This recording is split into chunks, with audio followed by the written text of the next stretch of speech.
Hello, ladies and gents, boys and girls, people of all ages, sexualities, and identities, and welcome back to another Doctor Who review. And today's Doctor Who review is none other than the Ark in Space. So, what is the Ark in Space about? Well, human beings, Homo sapiens, people who have survived floods, Fola, and mass genocide. And still they venture out into the stars.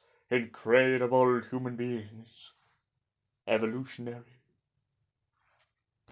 Sorry, I can't help myself. But yes, The Ark in Space is a story about the Doctor, Harry Sullivan, and Sarah Jane Smith have all landed on the Ark and discovered that something has attacked the Ark. Something is living within inside of the space station. An infection, a disease maybe, or maybe something much worse. The Doctor and his friends manage to wake up half the crew, but due to a kind of misdirection or a problem with a couple of systems, Sarah Jane Smith gets stuck on the other side of the Ark and ends up waking up in what she believes to be a very relaxed situation. However, what she doesn't realise is that there is a giant bug on this space station, or to put it more properly, a Wirren. Now, what is a Wirren, you may be asking? Well, on first description, it's like a giant space bug. A Wirren is kind of what I would describe as it looks like a giant grasshopper.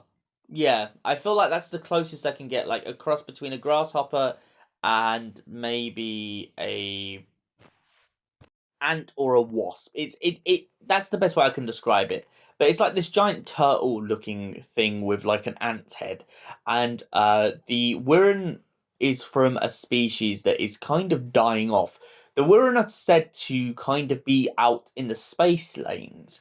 And it turns out that somewhere along the line, whilst as human beings were sleeping in their cryogenic sleeping pods, the Wirren managed to get on board and has infected one of the crew.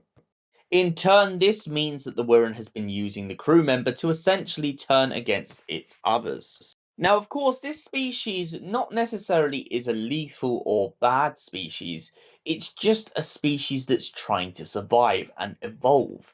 And of course, by the human race becoming infected with parts of it, they are becoming like the Wirren themselves.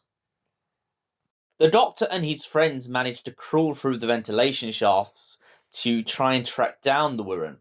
They manage to pretty much put it out for a while, just until they can decide what to do. However, what they don't realise is it's too late, and the crew member who's already infected is starting to cause more issues for the crew. The crew originally bang on in this story about the Doctor, Harry, and Sarah being a contamination, so they try to cut them off.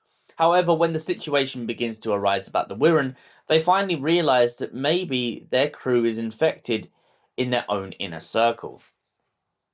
The Doctor, whilst crawling through the ventilation shaft and kind of walking around with Sarah, even though he tries to send Sarah in after the Wirren, he kind of says that she is pathetic and stupid, and he's not saying this to be nasty to her, but he says it to her because Sarah has a point where she says she can't crawl much further through the ventilation shaft, and then the Doctor hilariously laughs about it, and she tries to hit him.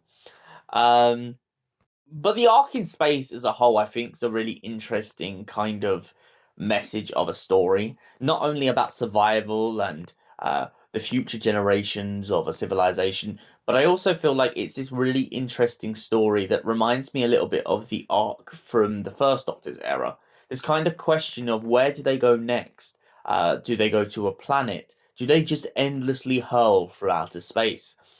But what problems will happen if they endlessly hurl through outer space? Because when you look at the Ark that was in William Hartnell's era, it was more about a group of people who had gone to this planet and had found this species that they believed to be mute, but didn't realise they'd enslaved. Whereas this arc with Tom Baker is more a question of telling the human race to just keep their eyes open for what lies out there in space, especially because it's no longer their domain. They're no longer on Earth, so anything could be waiting out in the darkness.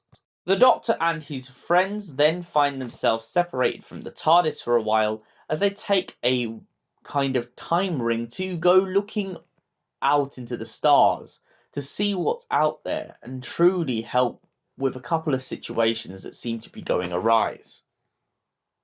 So, what did I think of the arc in space? As I said, it's a very solid story. I feel like it's got some really interesting dynamics going on. And the first introduction of the Wirren, at least until I went on to listen to what I'm currently listening to, Wirren Dawn, which I will be doing a review very soon on. I really like the way that they were introduced in this story. I really love that the Wirren to me are a very complicated species. They're not just simply some species that can be understood. I love the aspect as well that they don't really talk, but they can be telepathic. I also like the fact that they can infect human beings, because human beings often are very afraid of infections and pathogens. And the fact that the Doctor has to look into this when the Wirren begins to cocoon them, I feel like it's so fascinating. And for that reason, I give the arc in space a solid 9 out of 10. Thank you for watching, and we'll see you in the next Doctor Who review. Until then, goodbye, stay beautiful, and have an incredible morning, you beautiful people.